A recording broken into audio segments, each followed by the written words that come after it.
to the IDEA International District Energy Association webinar. I'm the President and CEO of IDEA, and I'll serve as moderator for today's session. Before I begin, some housekeeping notes. I'm pleased actually to welcome our guests from Thermal Energy Corp from Houston, our 2019 System of the Year Award winner. Before I introduce our presenters for the day, just a little bit of housekeeping. All attendees will be muted, but I'd ask, please, if you have a question, please submit it in the lower right-hand corner of your screen. Just type them in as they come to mind, and then at the conclusion of the presentation, I'll moderate the questions, and we'll do our best to get through them all. We're scheduled the webinar for 1 hour, but we can certainly extend as needed. Also, the presentation slides will be made available to all attendees in PDF format after the fact. And as well, the webinar is being recorded and will be available as streaming. So for those of you who need to sign off early, or perhaps you may want a copy and a colleague, the content will be available. Finally, at the conclusion, there'll be a brief survey. If you would just take a couple of minutes to fill that out, that's very helpful to IDEA in planning our program and serving our members. But before I introduce our presenters, let me just give you a little background on the IDEA System of the Year Award. It was started in 1992.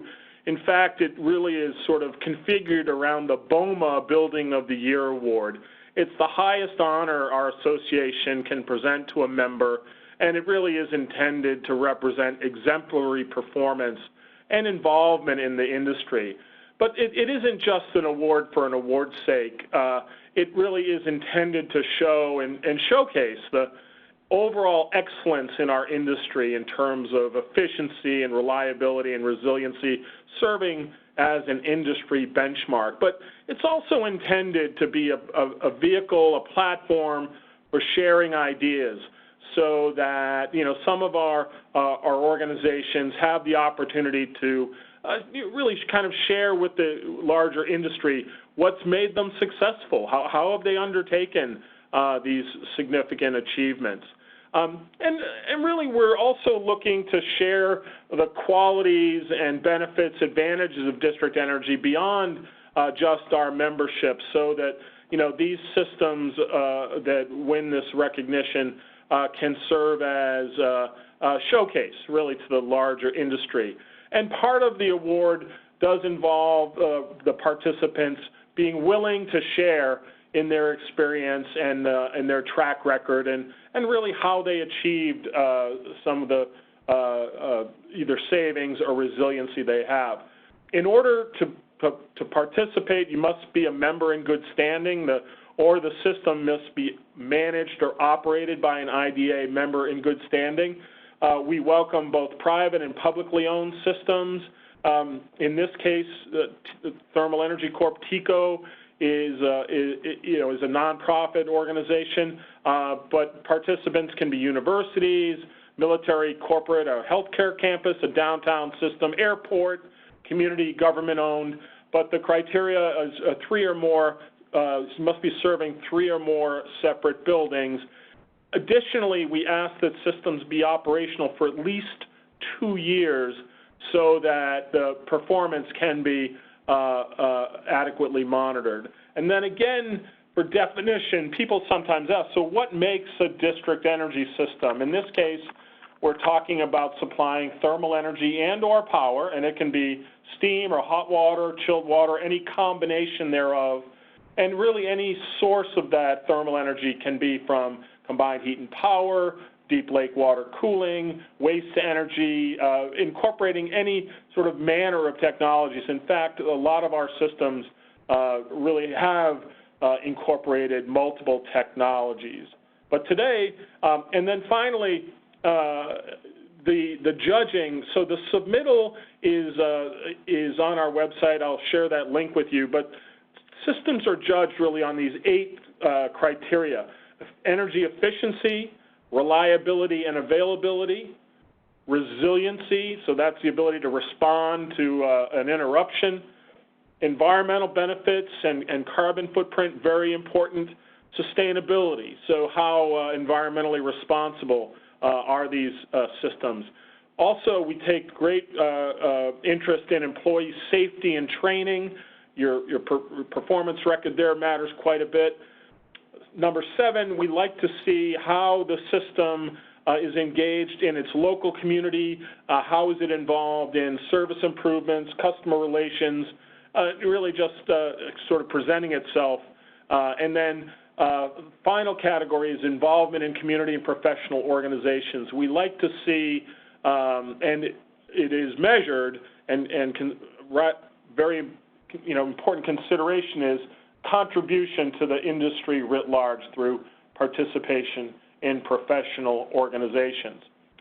Our winner this year, 2019, Thermal Energy Corporation, based in Houston, was was a standout, a unanimous selection in a very competitive segment. We had a record turnout of participants, and I think the fact that TECO prevailed is a testament not only to their efforts with the presentation, but their hard work over many decades. I'm really pleased to introduce our presenters today, Jason Berrio, who's Vice President of Operations, and Ram Gooney, who's the Energy Director. First, let me share with you. So Jason, as Vice President of Operations, he's responsible really for TECO's operational leadership, and that includes compliance with the National American Electric Reliability Corp. He also has responsibility for energy efficiency management and fuel procurement. Jason joined TECO in 2017 after 16 years in the commercial nuclear energy industry. He's a licensed senior reactor operator, one of fewer than 50,000 people in the U.S. who have achieved this license. Prior to that, he served for 9 years in the U.S. Navy in the submarine force, including training at the U.S. Naval Nuclear Power School, where he served as an instructor, and concluding his naval career on board the USS Bluefish as an engineering watch supervisor. Jason is an active member of AEE, IDEA, and has his Bachelor of Science in Mechanical Engineering from the University of Houston. So thank you, Jason. And let me introduce as well Mr. Ram Gooney. Ram is the Energy Director for TECO. In that role, he manages the daily operations of their CHP plant, including scheduling their energy needs, ensuring they make sound economic decisions. Are they making or buying power? Very important. He also provides customer service, oversees customer billing, handles energy management, fuel procurement, utility management, and also rate development. In this role, he's very active with all of the customers. In fact, he heads up TECO's facility advisory group, in which they interact and exchange operating tips among their customers so that they're both, familiar and better customers of this district energy system. Ram started at TECO in the operations group, eventually becoming a shift supervisor before moving into administration in 1991. Ram is a certified energy manager. In fact, he's a legend in energy with AEE, also very active in IDEA, AEE, and the National Energy Services Association. So let's give a nice warm welcome to Jason and Ram. And gentlemen, I'm going to turn it over to you. Cheryl, why don't you give them the ball? And gentlemen, please take it away. All right. Good afternoon, Rob, and thank you for the introduction. It's a pleasure today to be able to present TECO to the participants in this webinar and for us to be able to participate in it. And quite honestly, we're humbled to be able to present in front of this group of attendees. We'll start off by saying that a lot of the motivation for us applying in 2019 for the System of the Engineer or System of the Year award was to celebrate two things. First, our plant turned 50 years old this year. And second, TECO successfully maintained service to all customers during Hurricane Harvey, which happened 2 years ago in 2017. As most of y'all may have read or remembered, it was a catastrophic event, but we're proud to say that we remained uninterrupted and maintained operations both during and after the storm. A lot of our success during Hurricane Harvey was a result of past lessons learned, and we wanted to share that story with IDEA and its members. And a little bit later in a couple of slides, we'll talk about that storm history that helped contribute to the success during Harvey. But back to TECO, we began operations in 1969. We have been 100% reliable over the past 26 years. A little bit about our environment is we average around 3,590 cooling degree days per year.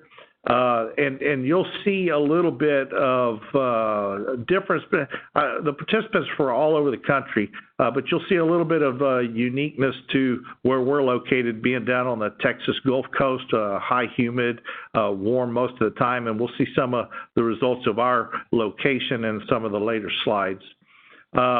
Back to TECO, we did do a $377 million energy saving system expansion that was completed in 2011.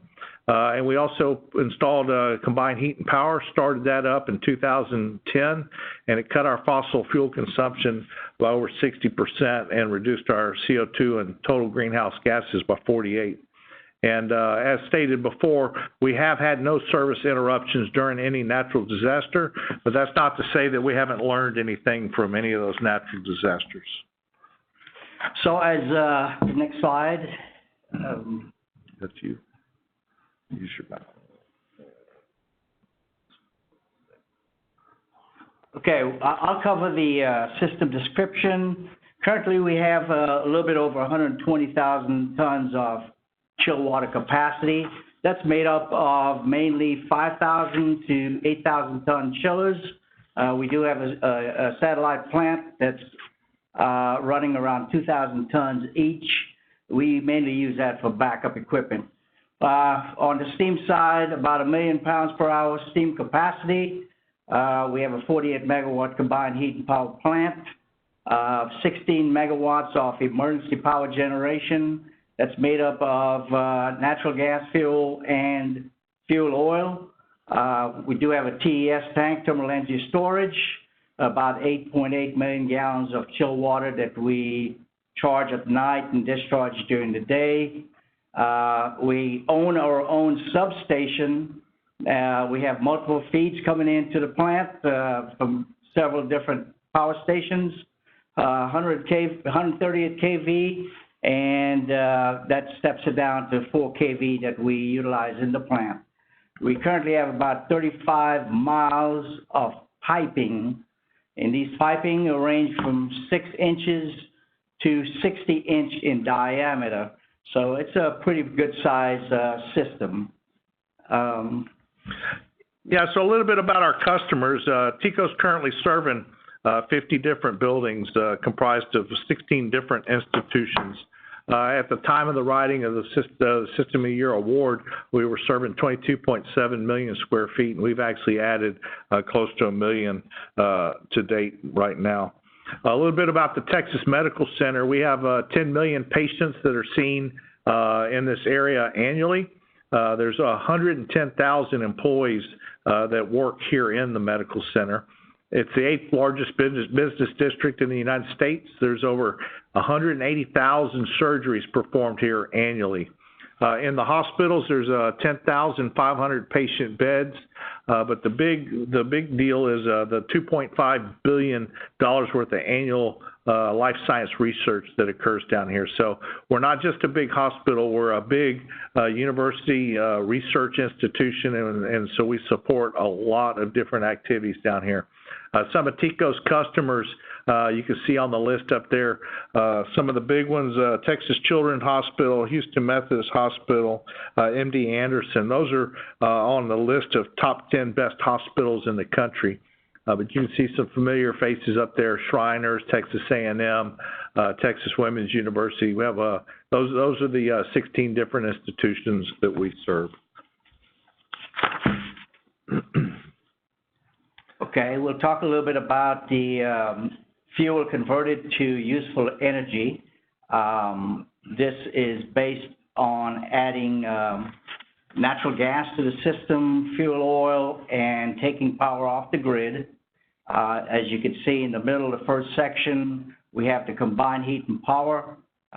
We do generate the electricity through that unit and use the waste heat converted into steam, and that carries on towards the steam section of the medical center.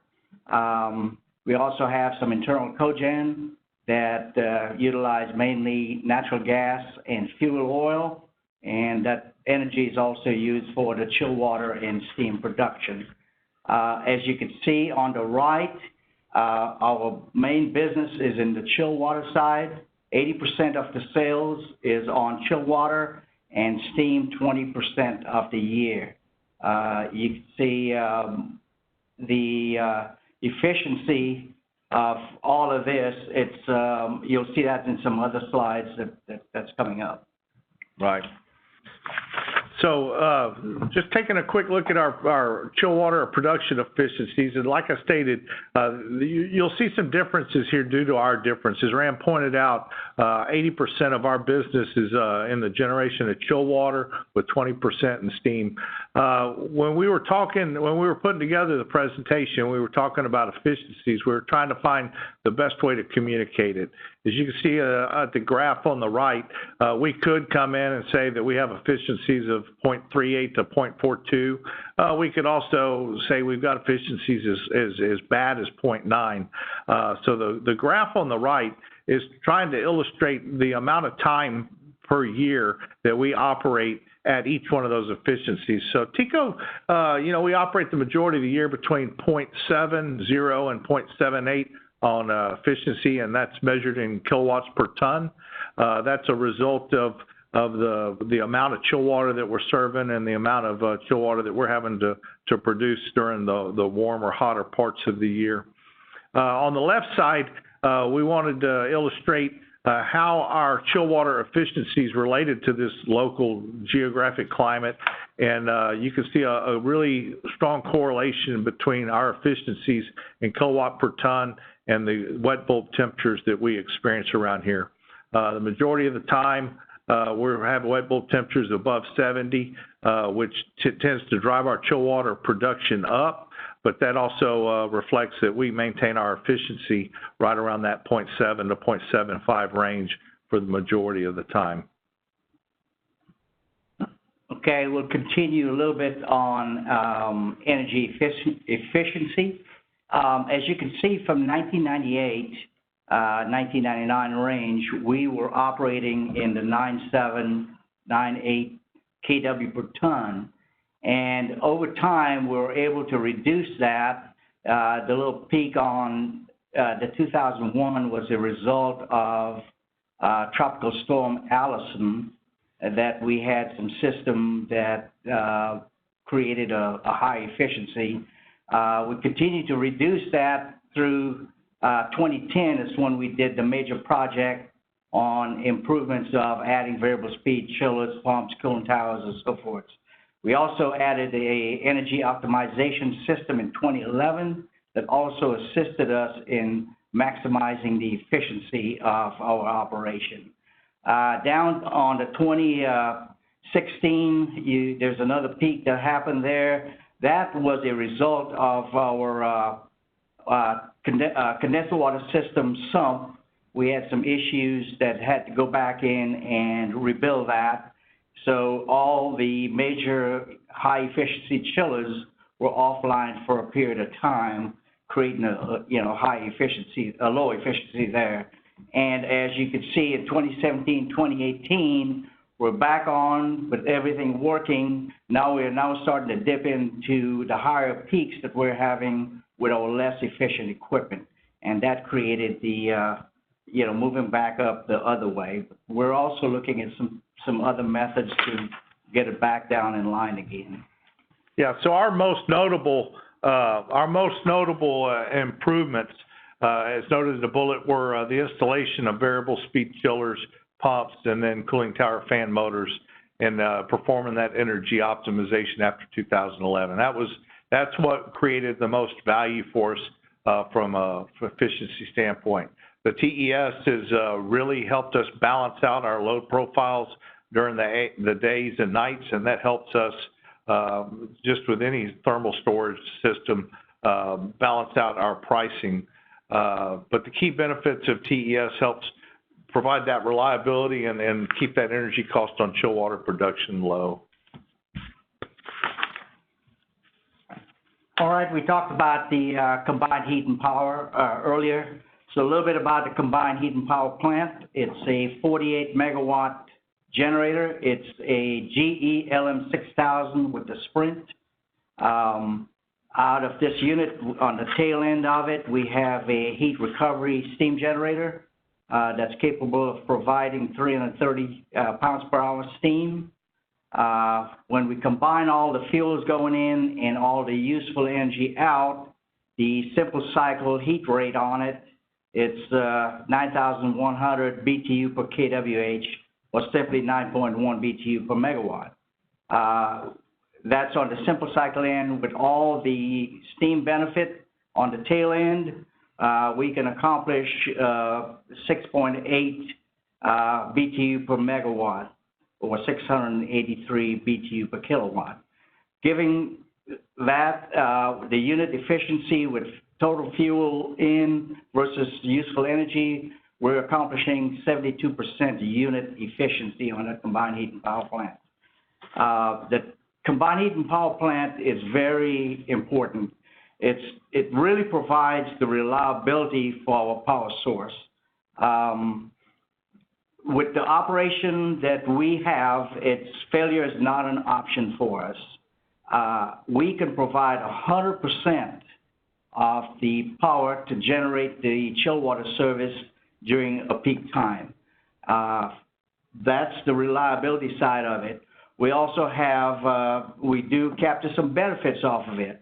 And the benefits are when the electric grid is in distress, it sends a price signal, which we're in a nodal system, and the price for real-time power changes as the grid gets in more distress.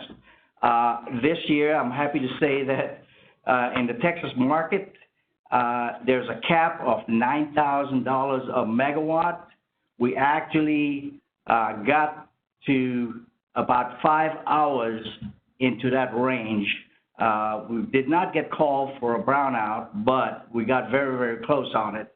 So with these higher pricing, we're able to get off the grid, operate our CHP unit, and be 100% reliable to our customers.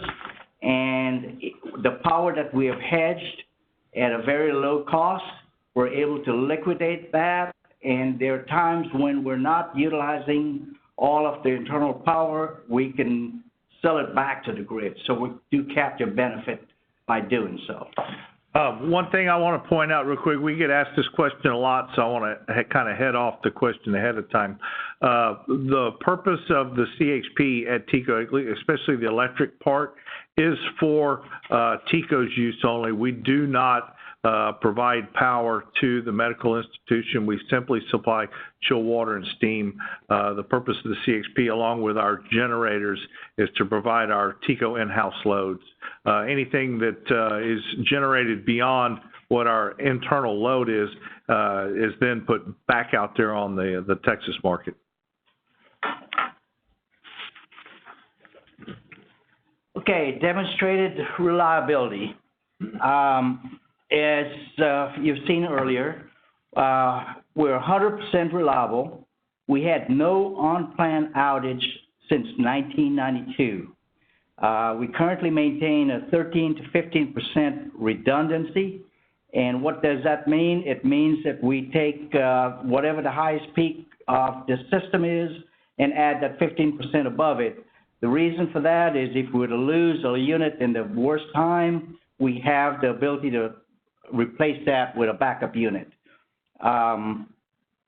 We also have something very unique here in our campus. It's referred to the loop interconnected distribution system. This gives us the ability to flow the service from multiple range and without disrupting the customers. So if we would have a breach in the system on one side, we can reroute the water back to the opposite side without interrupting the customer. With our CHP and internal generation, we have 64 megawatts of internal power generation.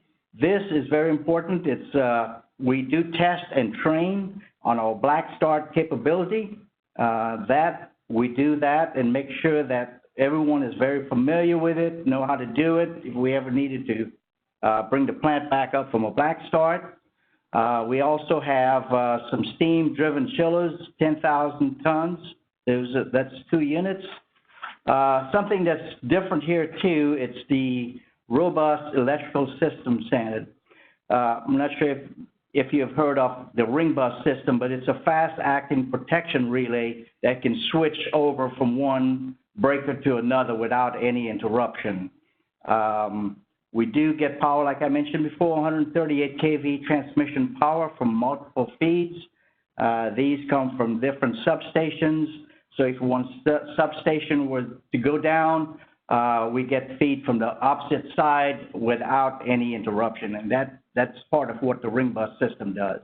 The 138 kV steps it down to 4 kV into our transformers, and that's 4 kV is what we utilize for operating large motors and stuff in the plant.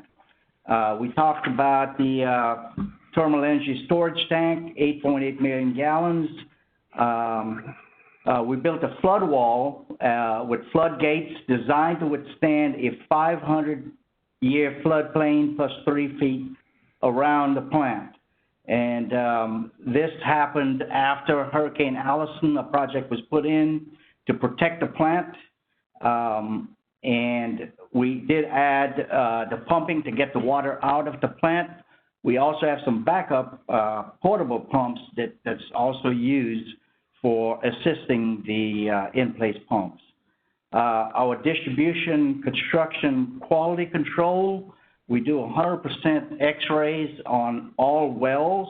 We have a team of distribution project managers that's in there working with the contractors to make sure that the piping are installed correctly and there's no flaws in the system.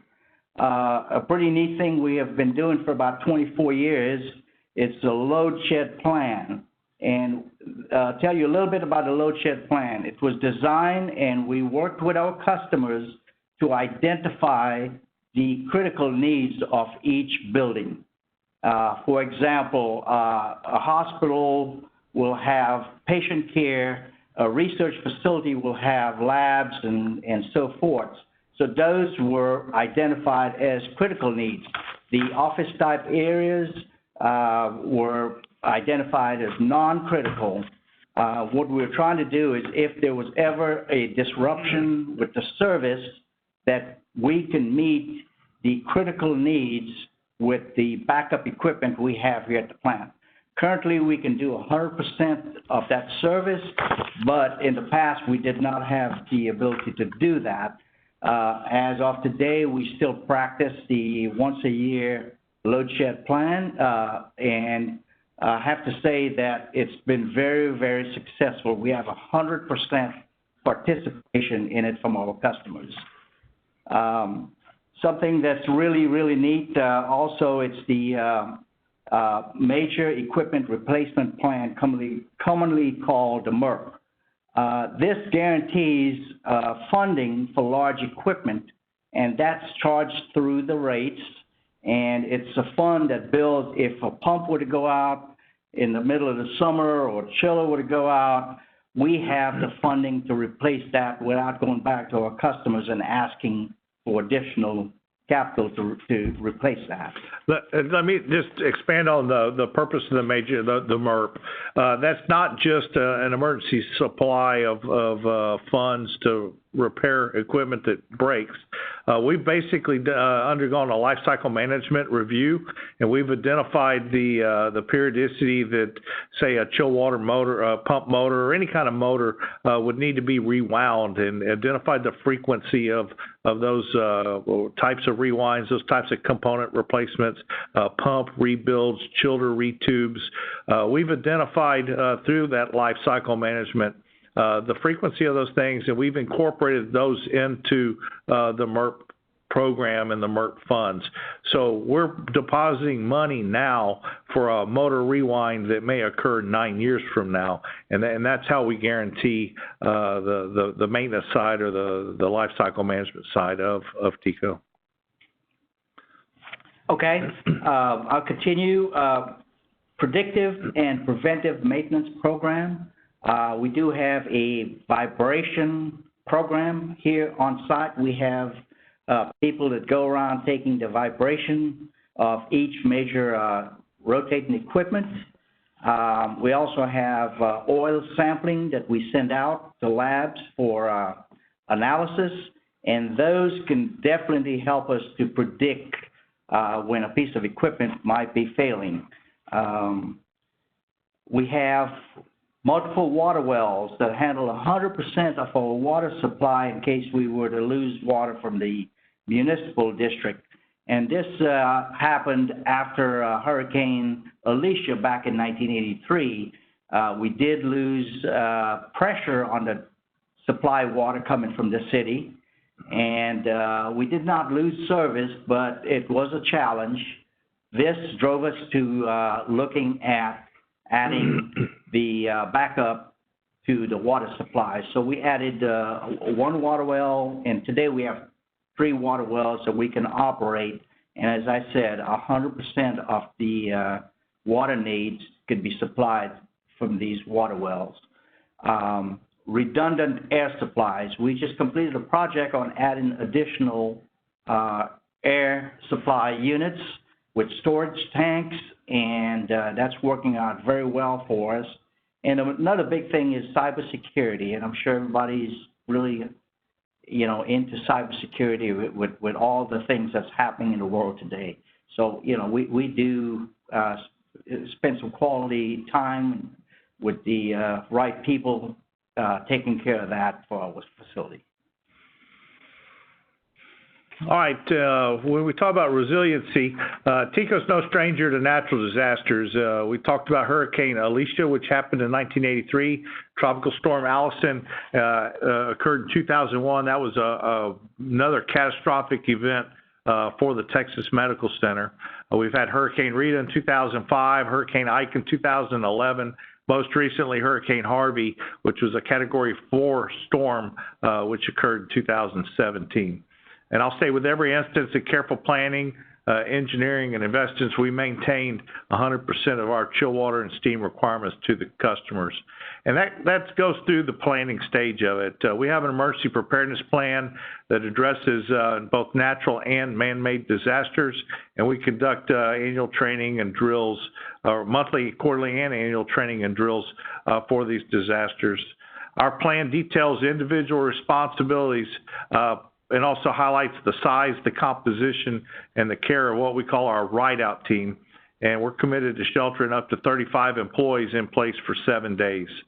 This plan includes recipes. We have a robust recipe and shopping list for healthy meals, procedures to ensure the proper plant and personal protective equipment, non-perishable food and bedding with hygiene, and we have those items stored here on site.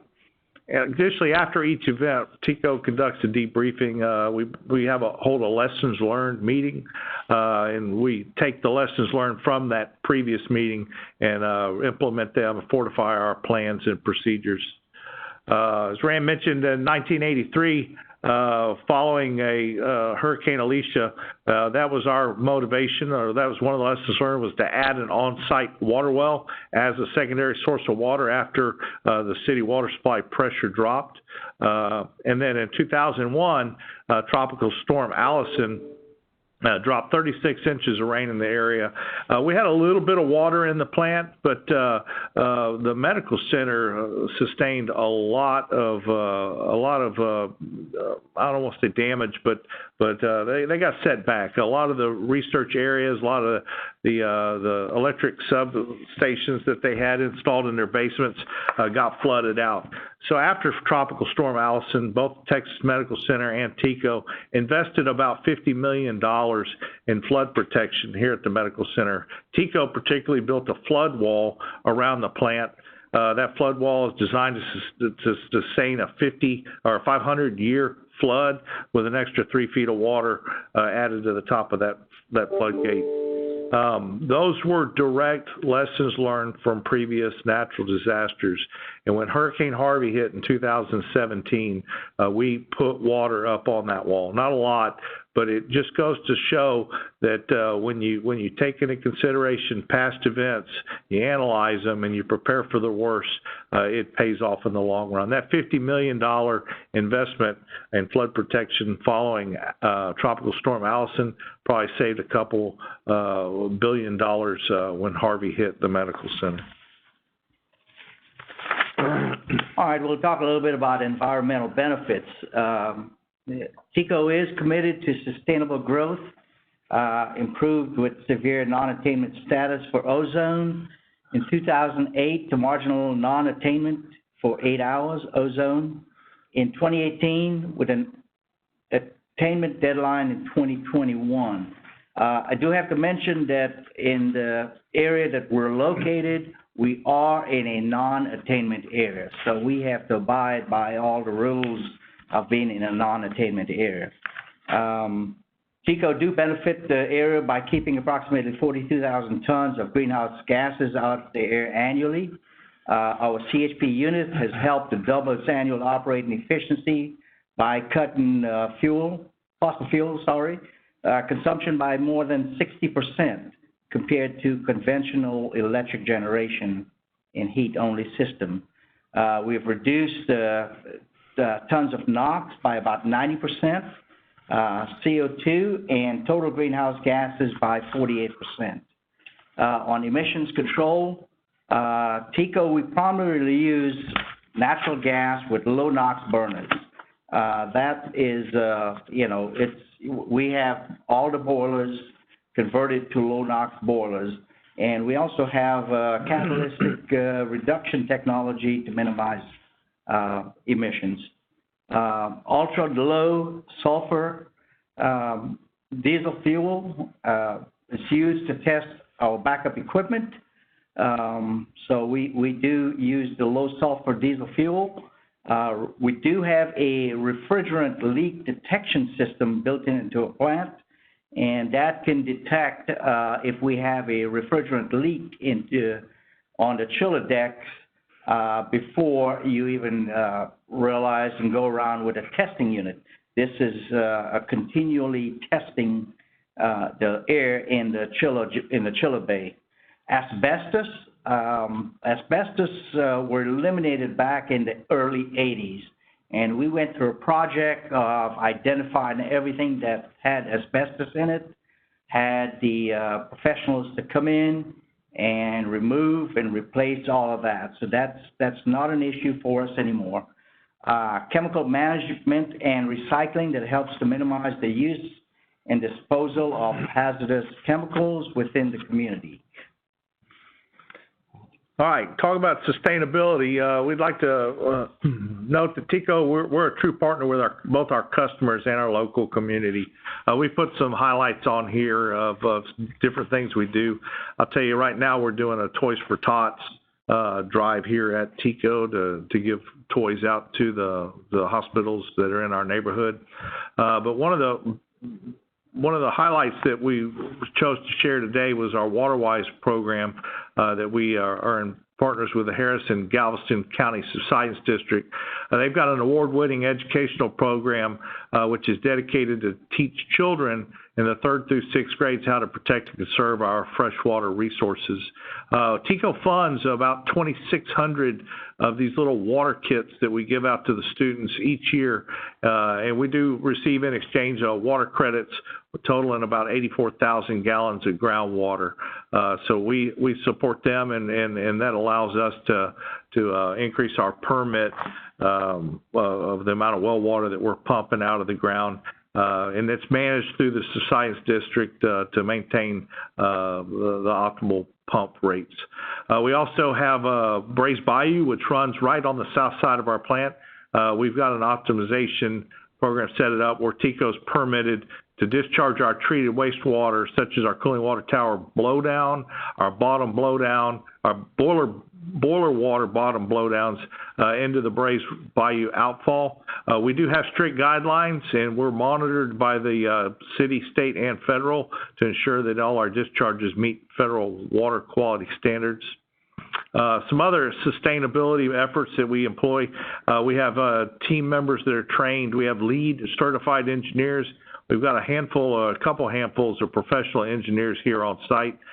We support our employees getting certified as energy managers, business energy professionals, and environmental health and safety professionals.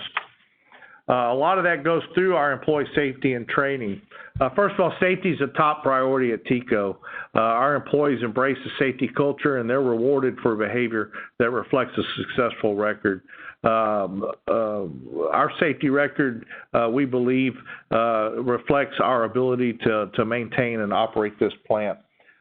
Today, we're at 1,770 hours since our last lost time accident, and I think that's real reflective of our safety culture, our safety commitment, and backs up our reliability and ability to operate this plant.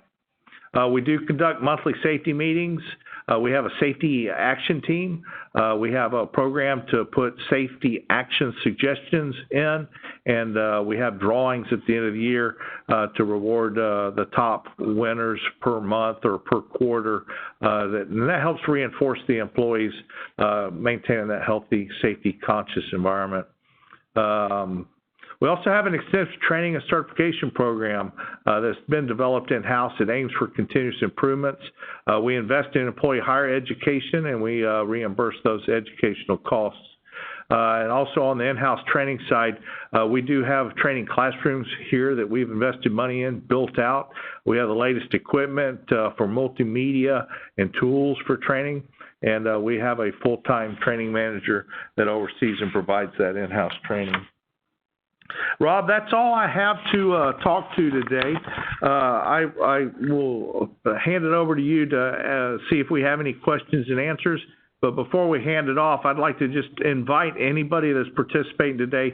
I said it in June when we were at the awards banquet. Anybody that's interested in learning more about TECO, we have a website you can go look at. We are also very proud of our award, and we're willing to share that award submission. If you have any questions about more detail that was put in the award entry, please reach out to IDEA. It's posted on their website, or reach out to me and I'll send you a copy of it. That there's a lot more about our efforts around all the categories for the award that's embedded in that award, that if you're interested in digging a little bit deeper, look at the award entry or feel free to contact me directly. And I'll hand it back to you, Rob. Thanks a lot, Jason. Thanks a lot, Ram. Good job. And really, just to our attendees, you know, the sequence of slides is reflective of the criteria, the categories in the System of the Year award. And so what Jason and Ram kind of ran through is, you know, how they responded, how they qualified, and in all of those categories. And I want to reiterate what I said at the outset, that they were a unanimous selection. And in 27 years of handing out this award, I think TECO scored among, if not the highest, of all of our participants. And we've had, I'll share with you in a few minutes, you know, all of the prior award winners. So yeah, we do have a series of questions, gentlemen. So the first relates to the early on the 35 miles of piping. Question is, does that include chilled water supply and return and steam? Is it 35 miles of like trench feet, or is it 35 miles of total linear feet of all three, chilled water supply, return, and steam supply? And so if you could maybe share, just enlighten us there.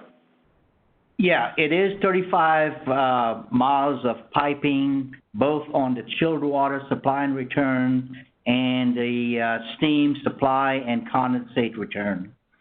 So would it be so if you have three, is it like literally 10 miles of chilled water supply, 10 miles of chilled water return, and 10 miles of steam, or how does it roughly kind of break out, Ram, would you say? I believe you're correct. It's equivalent to steam and chill water goes to all buildings, so they are both equivalent on the chill water and steam side. And it should be noted, I know that when Jason mentioned earlier, you have like 22.7 million square feet. Actually, the Texas Medical Center, as you said, it would be like the 8th largest business district in the country. It'd be like the 8th largest city if it were in fact a city, and it's larger, in aggregate than the city of Houston. So I think that if you think about that, the density of this operation is also very interesting. Almost ideal, right, for district energy to have this intensity of energy demand in such a tight but valuable footprint. Yes, we are on a 1,500 acre campus, so it's not a very big footprint, but it is. Right. I mean, it's tall. When you're talking about 35 miles, I'm not pumping chill water, across the state of Rhode Island, but we do have all that pipe laid over and coming back, and it's forming what Ram referred to earlier as like a loop. Right. Imagine drawing a figure 8 over a large piece of property, and we have isolation valves. So that's where a lot of our length comes from, but it is quite dense and quite ripe for a district energy system. Right. And so 50 years of service also, right? There's something to be said for that. Another question we had was, so in looking at the optimization approach, where you showed the fairly steep decline or improvement in chilled water efficiency, can you share with us what were the, you mentioned variable frequency drives on like towers and et cetera. What were the principal technologies, and were there any like proprietary technologies that you used to really wring out those savings? Okay, so you can name names. It's okay. Yeah. Okay, yeah. So we've got some JCI Titan chillers that are very, very, very good machines when it comes to efficiency and operating. The big steps, we went from the constant speed direct drive water cooled chillers to getting into variable speed. That was a big chunk of the energy savings. And I'll tell you, variable speed drives, variable frequency drives is the way to go. As TECO grew from, we built in 1969, and back in 1969, the original plant was built by Houston Natural Gas and was comprised of all natural gas-driven compressors and equipment. Over time, when TECO, the company, took over in 1978, we started converting things from gas-powered compressors to electric motors, and you'll see that's about where we came in baseline in 1988 on the slide that's shown. That was just regular chillers that you put and you run. But when we started getting into the 2000s, specifically in 2010, that was the installation of high-efficiency chillers. We paid for the chillers that had that efficiency. We paid for equipment that had variable speed drives in it, and that's where we saw those steep declines in efficiency, driving our numbers down to 0.7 or even better than 0.7. And the lowest we got was about 0.67. We can really say, if you look, RAM highlighted in 2016, we're not trying to highlight that we had a problem with our subs, but we're trying to explain why it looks like efficiency got worse during that year. That was a result of us not being able to, that year, run those high-efficiency chillers 100% of the time. But yeah, our biggest bang has been the chillers, the variable speed drives, and the different efforts there, the TES. We've also used some optimization software that looks at chiller performance curves and allows us to make decisions on equipment lineups to squeeze out the most efficient operation. I see. Very good. And so, so now have you developed like algorithms, or is it still like operator driven? Do you is it like predictive based on like wet bulb or sort of weather forecast or historical loads? I would imagine it sort of incorporates all of those things, correct? Yes, sir. It incorporates all of them. We look at we use weather regressions to do predictions on upcoming loads, and we look at the chiller operating curves. The software looks at, hey, this one at this load, this one at that load, and it runs a scenario and feeds us back what the optimum chiller configuration and loading is, and incorporating thermal storage into that optimization helps us balance out and run the plant at the most efficient means. Rob, right. I'd like to add also not just the efficiency, but we look at the effective cost. So we look for the lowest cost. For example, one unit may be operating at a good efficiency, but it may be utilizing, let's say it's a steam unit, and we can do this with an electric unit. Even though the efficiency may be slightly higher, but the cost benefit is what we look at operating that. Sure, that's another factor in your modality. Sure. So another question that came, gentlemen. It seems I was looking at your resiliency slide, and it seems like you're having like a 500-year storm every 5 years now, right? But the question is, can you operate in island mode, like independent of the grid? My understanding is that your CHP is really generating sort of plant power, right? Yes, sir. But do you have sort of, I know you have black start, but do you also have like island capability during an extreme event?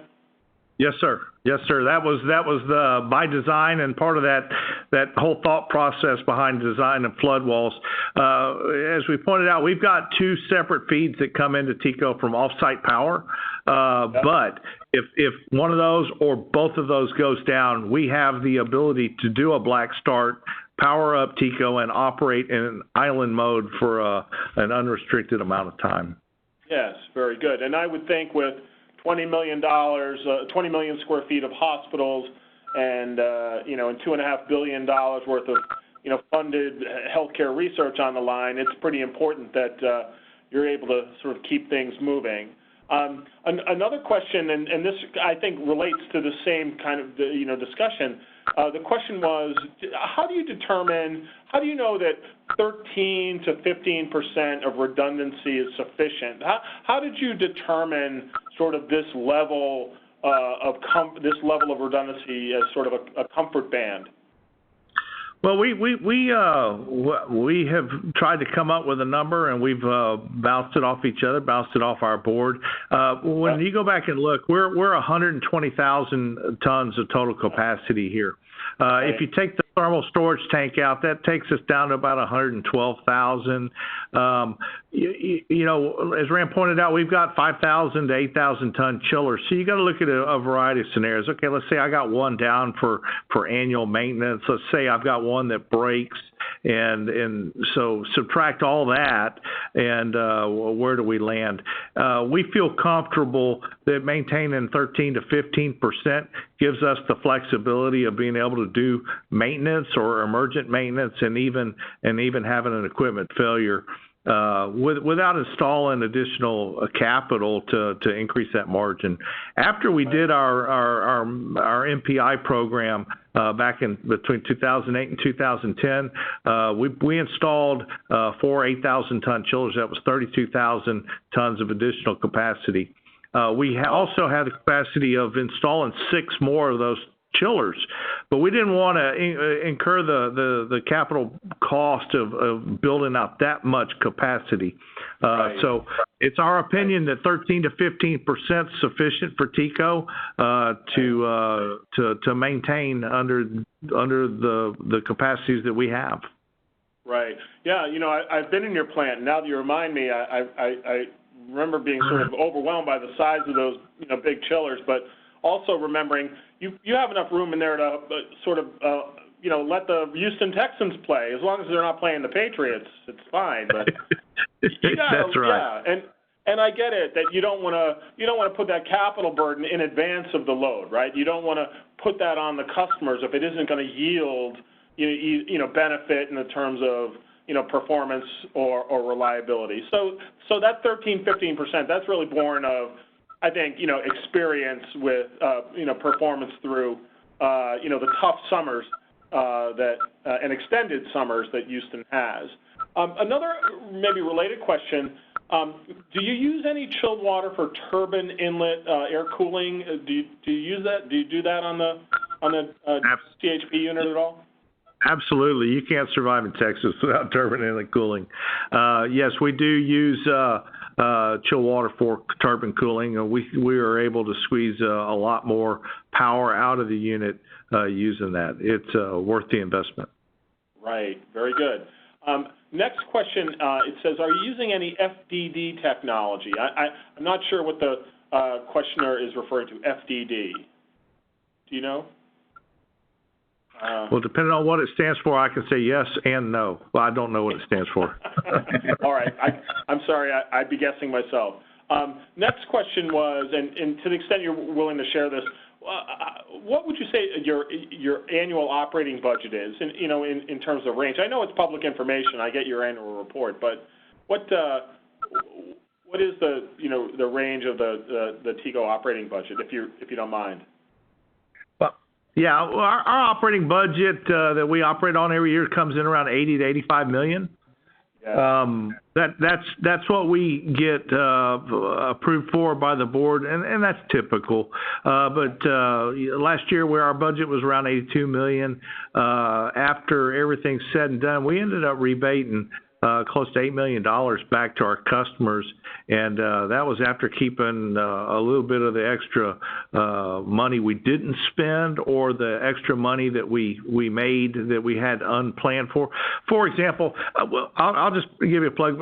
For TECO, our success with our customers is providing predictable, stable pricing. Right. We don't want to come back to our customers mid-year and change rates on them.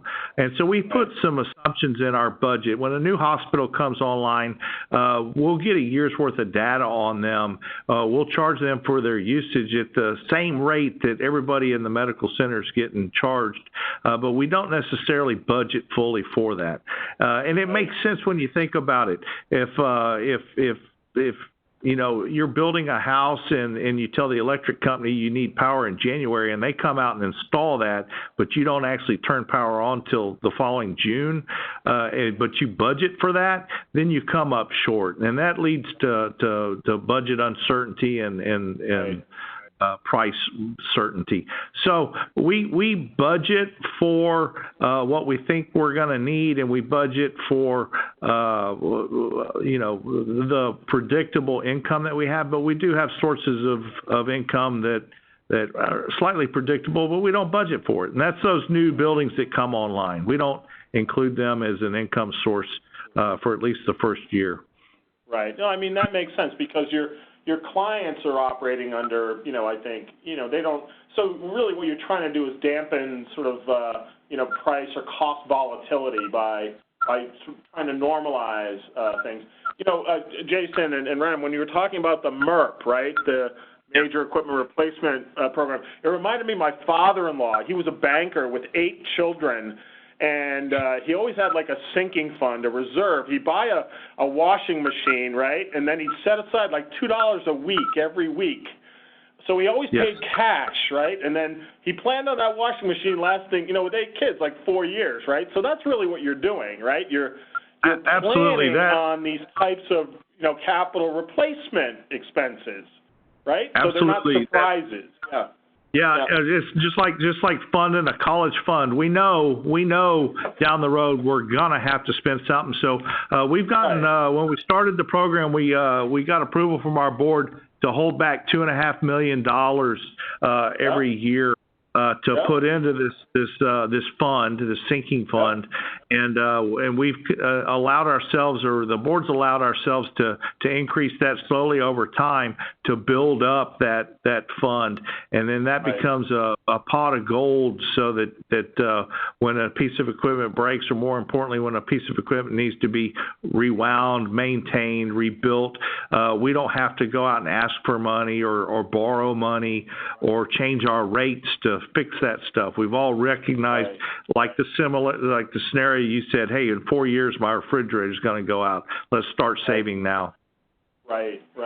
Yeah, and I think it's prudent. It's fiscal management too, and in particularly I think with the institution, the client base that you have, right? These large institutional members who, frankly, are much more concerned about the reliability of their energy supply than they are about, and they're counting on you to do the job.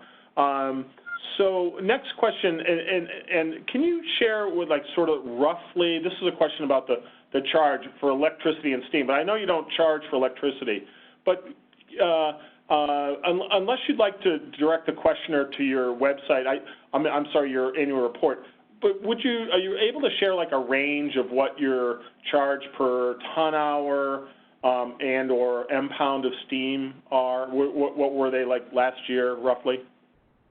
So for 2019, the price per ton hour, all in, it's around 18 cents per ton hour. Okay. And on steam, it's around $15 1,000 pounds. Okay. All in. Yeah. Wow. One thing I'd like to highlight,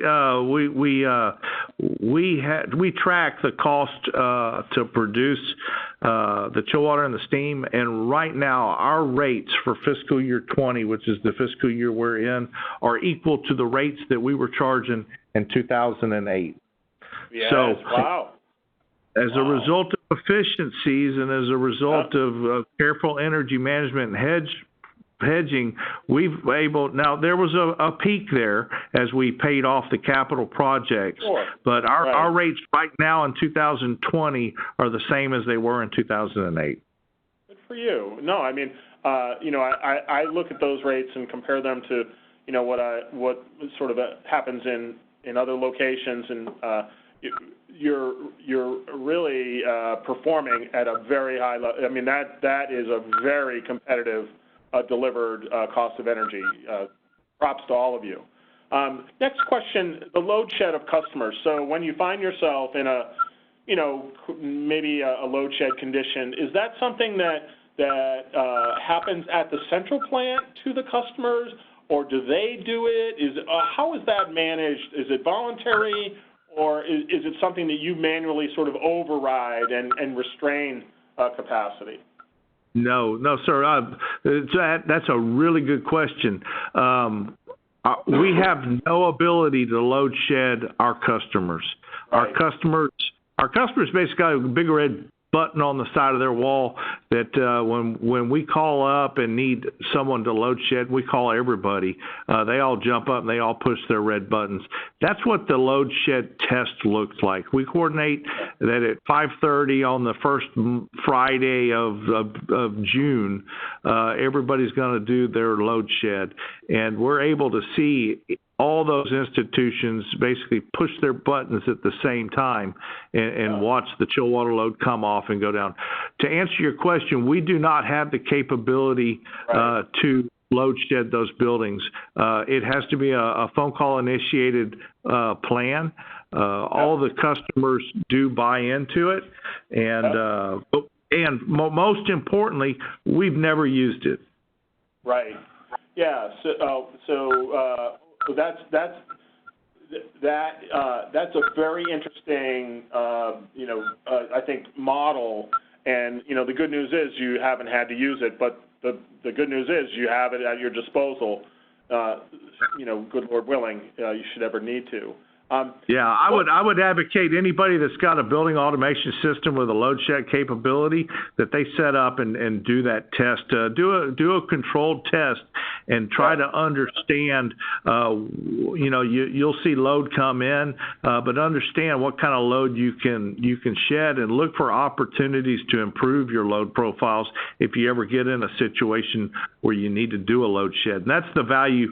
That's the value to us. Is one, we see the physical responsiveness of our customers. We see the capability of them being able to shed load, but it also gives that we feed the information back to them. We have a meeting in July, and we give them the information from the load shed that we see at each one of their buildings, and that gives them an opportunity to go look for opportunities to improve their profiles or understand what information we're seeing from them. And just to clarify, when we say load shed, we're talking about chilled water, right? Not yes. Power, correct? Right. Yes, chill water alone, yes. Chilled water, right. Rob, it also goes with their emergency generators at the hospitals and facilities. Okay. So all of that's tied into if they were to lose power, their generators can only put out that much power, and also a system on which equipment or what equipment they can operate with their internal generation. So it works for both sides of the fence. And it's very important to know that in advance, right? So that it's not guesswork. You're not assuming an availability that isn't really there. And it seems like sort of that annual test is sort of like the when the TV screen comes, it's like this I forget what they call it, but no, that's very interesting. The next question, and we're running a little long, but I want to try to. Oh, we got wow. You guys have got a lot of questions. All right, I'm going to stay with it. So next question, I'll be a little more brief to get through them. What would you say your average daily peak electric load served? Peak electric load served. Peak electric, so I'll just answer real quick. Our peak electric load that here in the plant, right now, with it being 65 degrees outside, we're pulling 17 megawatts off the grid. In the summertime, when we're putting out 78, we put a peak chill water load this summer. We set a new record of 78,000 tons. While we were doing that 78,000 tons, we're pulling about 59 to 65 megawatts of power to generate that 70. So, I mean, you can do the math, kW per ton. Our peak this year was 78,000 tons. Okay. Yeah, so, okay.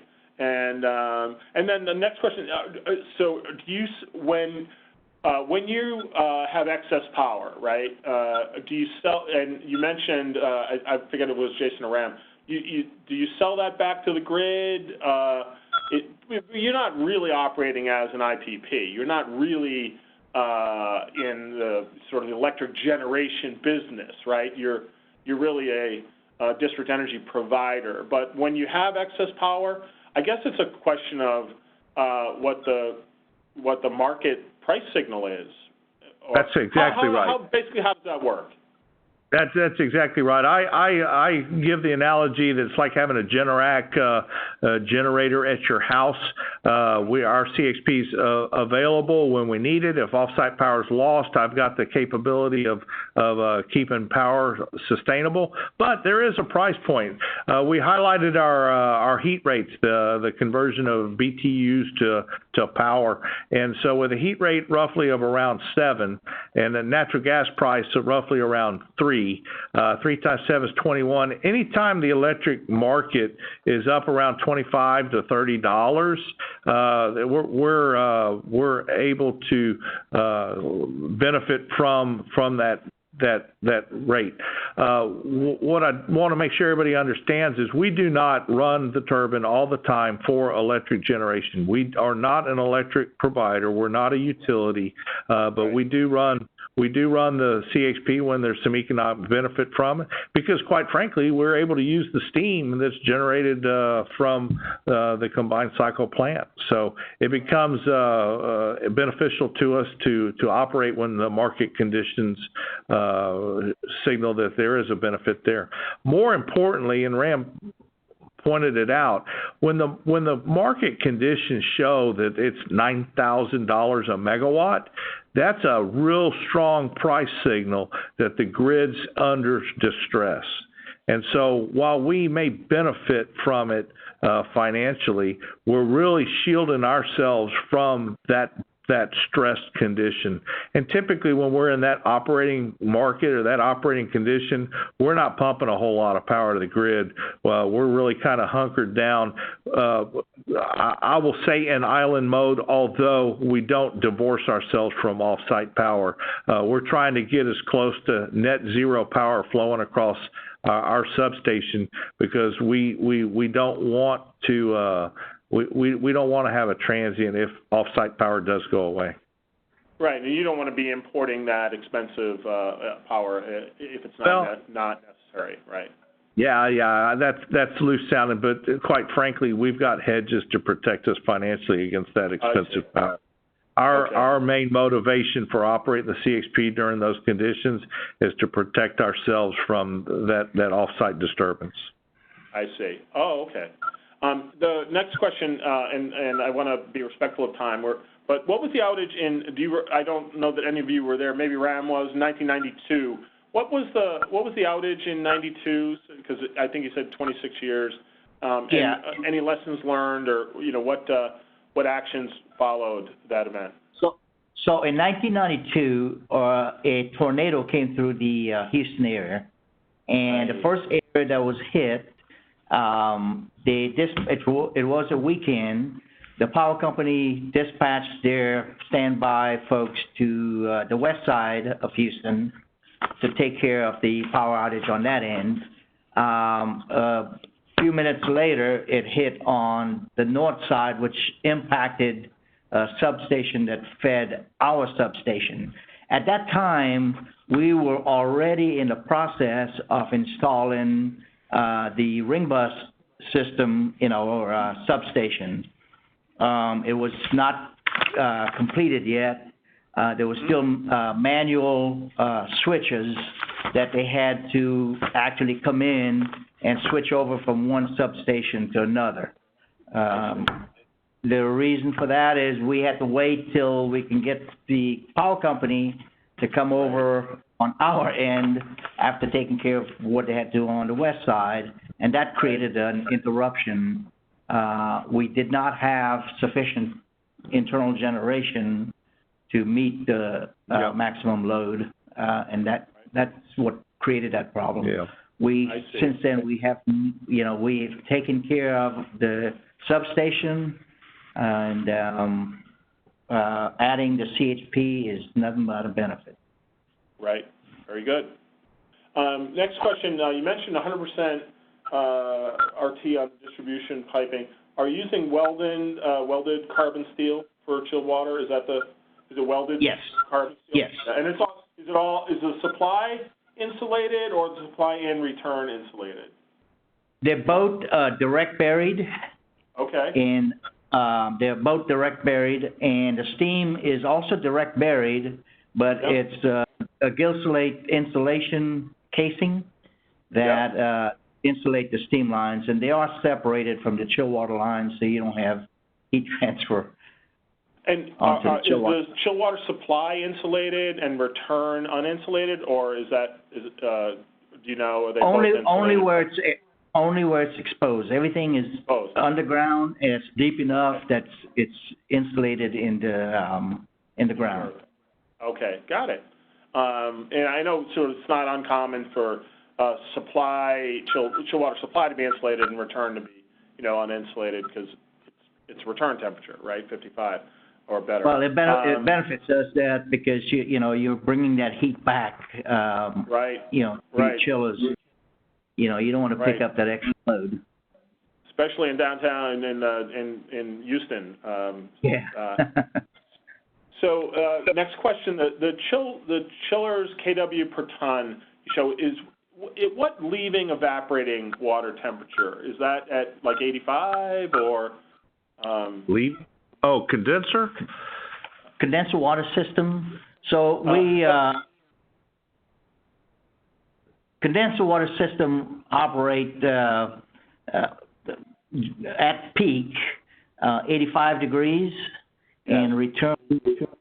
Sorry, that's the supply to the chillers, and the return is 95. So you have about a 10 to 12 degree delta across your condenser.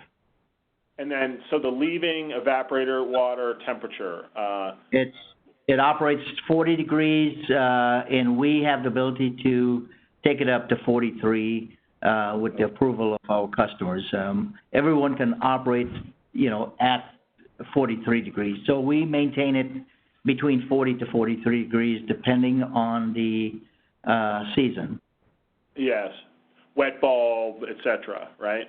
Yeah, right. So if you can get a little float and it's a sort of a shoulder day, then you move that temperature up a bit. But if it's sure. 85 degree wet bulb and then you got to get as cold as you can get, I would imagine. So do you have control of visibility over your customer buildings? And so can you see what their delta T is, but you're not able to control it? That really does reside with them. Am I correct? Yes, we do. We have a system that brings all the signals back real time, and this goes into a data historian, and that we use to analyze each and every building. And we also charge for gallons. And the reason for charging for gallons, basically your chill water cost is made up of three different costs, which is the commodity, which is ton hours. That's the flow by the delta T. And gallons. So the higher the delta T, they pay a lower charge on the gallons flowed. If you have a customer that's not bringing back good delta T, well, they're paying for the higher flow of chill water. So, so that way. So they're contributing to higher overall expense. Therefore, they should be responsible for that. That's the theory, right? Right. And it's a price signal that they see that they can make adjustments to when that's happening. Right. And what are your typical chill water supply and return temperatures? What would you say is sort of normal operating basis? We send out about 42, return about 54. Yeah. Okay. And then just to clarify, the FDD is fault detection and diagnostics, just to kind of clear that up. And finally, what does the future for TECO look like? You mentioned, I think, Jason, you've added like 1 million square feet since you submitted the System of the Year for the award. Do you see the medical center continuing to grow? Do you see what's on the near-term horizon for your system? And Rob, I'll tell you what, we're excited here. The medical center is continuing to grow. The Texas Medical Center put out a newspaper article and public announcement that they're going to start construction on TMC3. That whole package with TMC3 is adding about 3 to 5 million square feet. We're expecting to add, another 20,000 tons here in the next 3 to 5 years. Wow. It's going to be a large step. We're keeping our ear on the train tracks because at some point in time we're going to have to buy some more chillers to stick in our East Chiller building. Right. But As far as growth goes, we are super optimistic, and we're starting to have a lot more dialogue with customers about the needs, and they're coming up real short term. We've got one project that we'll probably start turning dirt on in the next 3 months. So as far as TECO's future, we're planning on being around for another 50 years. We're planning on continuing to grow over those next 50 years, and quite frankly, I'm worried about where we're going to put the next East Chiller building. Yeah. Well, you've certainly done great work. I think you stand head and shoulders, in front of our industry. I really appreciate, Ram and Jason, you making time to share with your experience. I'm going to sort of bring to close the webinar, and I'll thank you in a minute. But for those still on, the previous System of the Year award winners, I mean, this does go back to originally 1993.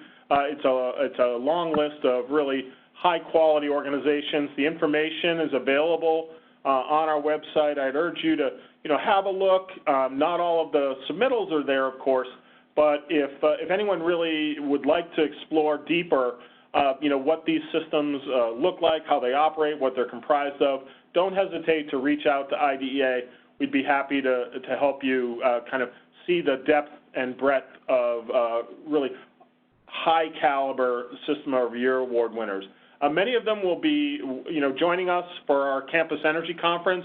That'll be happening in February in Denver. I urge you all, to join us. TECO will be there in good measure. We're expecting a sold-out event. So if you haven't registered yet, I'd urge you to make a move. And maybe even more importantly, the hotel space is really starting to fill up. So if you're thinking about coming to Campus Energy, please visit the website. All the information you need to register and reserve is there. But again, if you have any difficulties, please reach out to IDEA. We're happy to help you.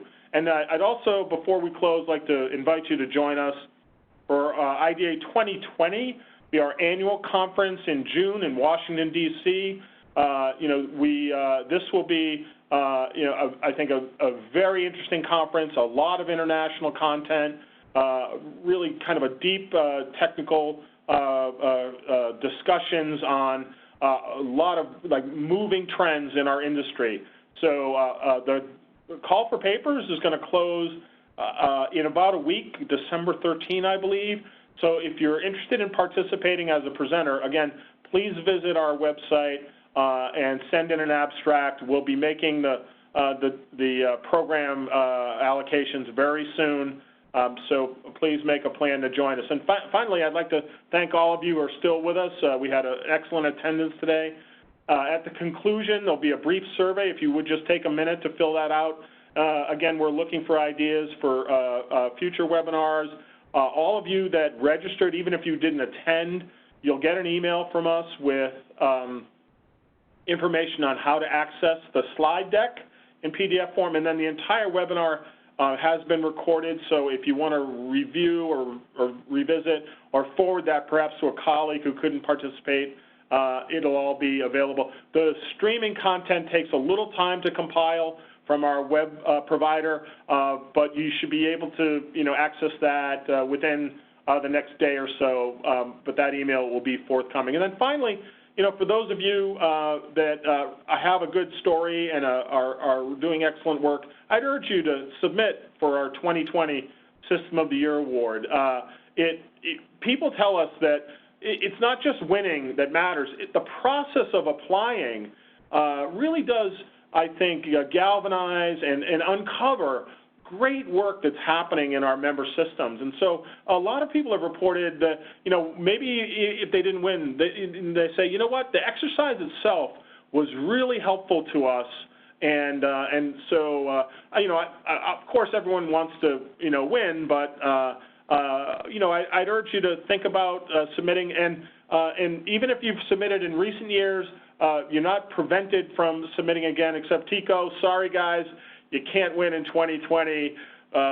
We do have a 2-for rule. But as we close, I'd like to thank both Jason and Ram for really preparing, for doing great work. To the whole team at TECO, including my dear friend Steve Swinson. Thanks a lot for showing us what a quality district energy system is.